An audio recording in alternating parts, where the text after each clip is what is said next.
Mahigit isang linggo bago magundas, puspusan na po paghanda ng PNP at MMDA para sa inaasahang pagdagsa ng mga tao sa sementeryo. Baguio, Manila North at South Cemetery, inilalatag na rin po security measures para tiyaking ligtas ang mga dadalaw sa kanilang mga yumao. Saksi si Ruth Cabal. Nagkakabit na ng mga ilaw sa Manila North Cemetery para sa inaasahang magdamagang dagsa ng tao sa undas.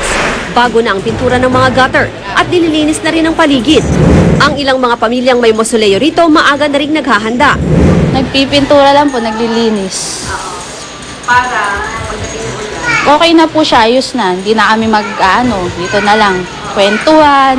Tuwing undas, mahigit 5 milyong kataong dumadagsa sa North Cemetery ang sinasabing pinakamalaking sementeryo sa Pilipinas. Kaya tinitiyak ng pamunuan ang 54 na ektarang sementeryo na mahigpit ang seguridad. Bukod sa karaniwang 8 security guards, nakadeploy na ang mga bantay sementeryo, mga volunteer na maglilinis at magbabantay sa lugar. At ngayon pa lang, may paalala na ang management ng sementeryo. Huwag sila ng baraha, saka yung alak na nakakalasing, saka yung saranggola, bawal dito yun. Saka yung matutuloy sa bagay. Sa seguridad din nakatutok ang pamunuan ng Manila South Cemetery sa Makati, kaya sinimulan ng itaas ang pader sa paligid nito at nilagyan na rin ng barbed wire. Ayaw na sana ng bagong pamunuan ng South Cemetery na maglagay pa ng nakagawi ang hagdang dinadaanan sa pader ng sementeryo. Pero hiniling daw itong muli ng ilang taga Makati. Siguro, ang concern nila yung traffic siguro no sa labas. Mula October 31 hanggang November 3, naka-heightened alert na ang PNP para sa pagdaraos ng undas at magtatayo ng mga public assistance center sa mga sementeryo. Pero paalala ng PNP, dapat ding siguruhing ligtas ang mga iiwang bahay sa undas. Iba yung pag-iingat din, yung iiwanan nilang bahay. Siguraduhin natin nakakandado ito na maigi, no? At huwag iiwanan yung mga may gamit ng kuryente. Baka naka-on yung mga iiwanan nilang bahay upang maiwasan natin ang sunog. Mahigit 1,000 traffic aid naman ang ipakakalat ng MMDA at papaganahin ng 21 kamera nito sa EDSA at C5 para mamonitor ang daloy ng trapiko. Ako, si Ruth Cabal, ang inyong saksi. Chinese ambassador kinaladkad sa isang anti-China protest sa Taiwan. At Hulk Hogan, balik wrestling ring. Saksiyan po ang mga balita mula sa iba't ibang panig ng mundo.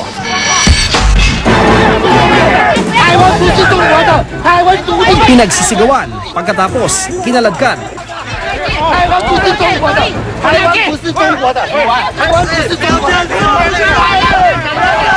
Sa ganyang paraan sinalubong ng ilang mga taga-Taiwan ang Chinese envoy na si Xiang Minqing na naroon upang patatagin ang relasyon ng Taiwan at China. Sigaw ng mga nagpoprotesta, hindi teritoryo ng China ang isa ng Taiwan.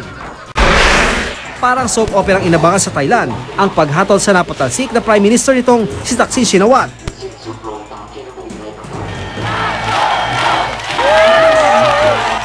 At parang piyesa ang pinagdiwang ang pagtatapos ng political drama. Guilty si Shinawatra sa katiwalian at makukulong sa loob ng 2 taon. Kailangan na lang ngayong mapauwi siya mula sa United Kingdom kung saan siya nagtungo nitong Agosto. Sa United Kingdom, isang portrait ng racing driver na si Lewis Hamilton ang matiyagang ipininta pero hindi po paintbrush ang gamit diyan,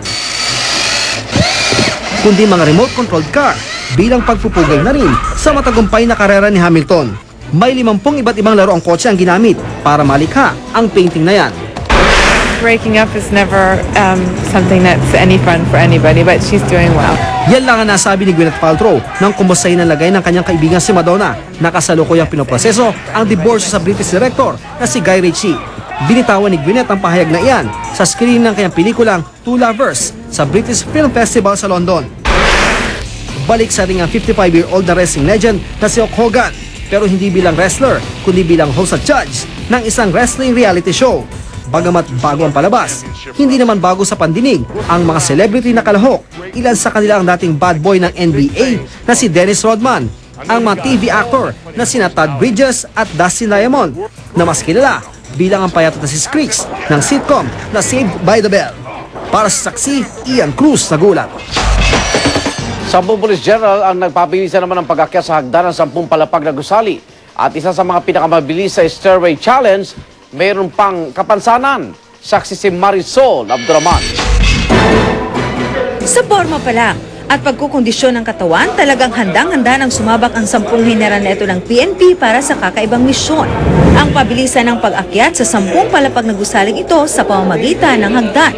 At sa go signal, isa-isa ng karipas paakyat ang mga general. Kahit hinihingal na, bigay todo pa rin ang mga lider ng kapulisan. Ang ilan na tila hirap na sa paghakbang, di pa rin nagpaawat. At ang mga ngiti, animoy walang pagod na nararamdaman. Kaya nang makarating sa 10th floor, excited na tiningnan ang kani-kanilang mga time record. At ang pinakamabilis sa kanilang lahat, si Chief Superintendent Juan Luna na may record ng 1 minuto at 11 segundo. Di rin pahuhuli si Chief Superintendent Chofilo Meliesa na bagamat may kapansanan ay nagtapos sa record ng 1 minute and 32 seconds. Kayang-kaya pa rin. Papilay-pilay pa ako niyan, ha? Layo ng stairway challenge ang alamin kung ano ang dapat na standard time para akyatin ng isang pulis ang isang 10-story building gamit ang hagdan. Hindi naman ito nakukuha sa rango. Yung age bracket ang dito, ang grading system natin. Welcome naman daw sa mga sumabak na general ang nasabing test. Walang challenge. Alam mo naman sa field, hindi naman palaging level ang ground. It has to be up and down. Ako si Marisol Abduraman, ang inyong saksi. 15 award naman ang iginawad sa 2008 Collegiate Basketball Awards. Kabilang na ang parangal para sa ating kapuso at Ateneo Blue Eagles team captain Chris Chu. Bagamat hindi nakadalo si Chris, napuno pa rin ng local sports celebrities ang pagtitipon. Kasama ni Chris sa Collegiate Mythical 5, sina Jason Ballesteros ng San Sebastian College Recoletos, JV Casio ng De La Salle University, Sam McQueen ng San Beda College at Rabah Al-Husseini ng Ateneo. Coach of the Year para sa UAAP si Norman Black ng Ateneo, habang si Frankie Lim ng San Beda naman para sa NCAA. Subukan ko muna sa PBL, playing for Toyota, just try to have a good performance here and from there on, doon ko lang titingnan kung ano mangyayari.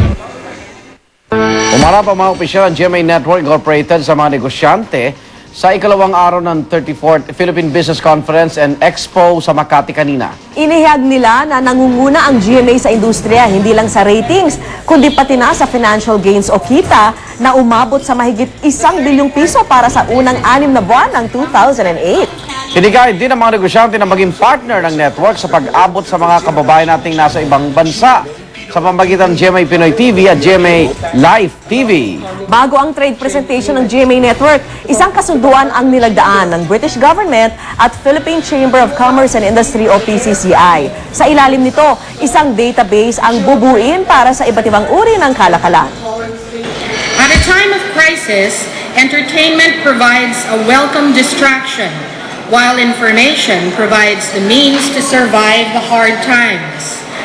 Both are provided by Free TV. In such turbulent times, quality entertainment and accurate, objective, and balanced news and information are the public's panacea. We at GMA Network vow to heed the public's call.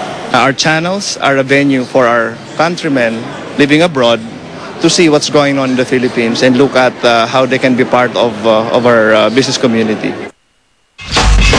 Sa ikalawang pagkakataon, muling nag-model ang aktres na si Alicia Meyer para sa kampanya ng isang animal rights group laban sa pagkain po ng karne. Pero kung dati nagsuot siya ng lechugas na swimsuit, ngayon naman, tanging plastic lang ang suot ni Alicia sa bagong ad ng tita. Narito po ang report.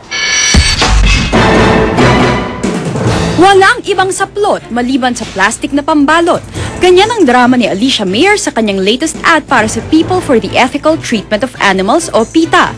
Mistulang kinunan sa isang katayan at kung todo may kalawit pa ng karne sa background. Pinupuntirya ng ad ang pagmamulupit umanong dinaranas ng mga hayop sa industriya ng karne, tulad na lang daw ng pagtatatak sa mga baka, pagkakapon ng mga baboy at pagdodroga ng mga manok. Kaya't para kay Alicia, go vegetarian na lang daw dahil mensahe nga ng kanyang sexy ad, no one wants to be treated like a piece of meat. Eating meat is cruelty and it is something that we can prevent. Dati na rin nag-post si Alicia para sa kampanya ng PETA laban sa pagkain ng karne. Swimsuit naman nagawa sa lechugas ang forma niya noon.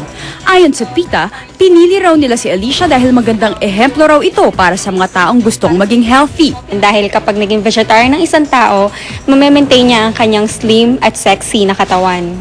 Sexy man ang dating ng kampanya, malinaw raw para sa PETA ang mensaheng ipinaaabot nila dahil di lang daw healthy at pampasexy ang pag-veggie diet, kundi nakakatulong din ito para mabigyang proteksyon ang mga hayop. Para sa saksi, Rosetti Rivera, nag-uulat. Para sa karagdagang balita, patuloy ang tumutok sa GMA News and Public Affairs at mag-log on sa www.gmanews.tv kung saan mapapanood ang ilang bahagi ng saksi. Para naman makatanggap ng mga pinakabagong balita via text, type lang ang GMA News Face On at isend sa 4627.